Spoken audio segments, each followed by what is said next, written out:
What? Oh my God.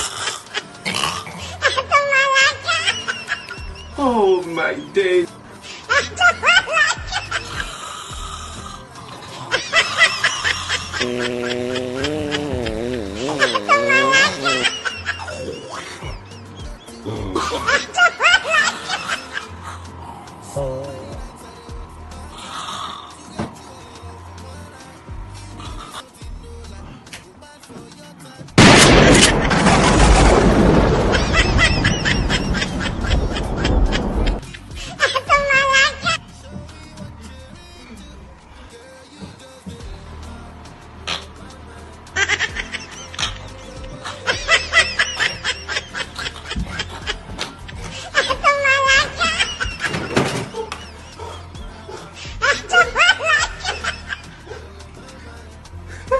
What did your village people do?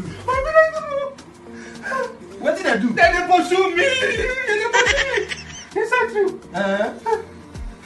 What on my neck? Your neck. Very good. They can't catch me. They catch me. What did they catch? What did they do? I can't throw me inside Sokaway. Inside Sokaway. I couldn't drown. You die. I don't know. And then before I die awake. Before I die now awake. You must die before you come. You do. I don't mention that guy. Sokaway. Sokaway. Thank you, Jesus.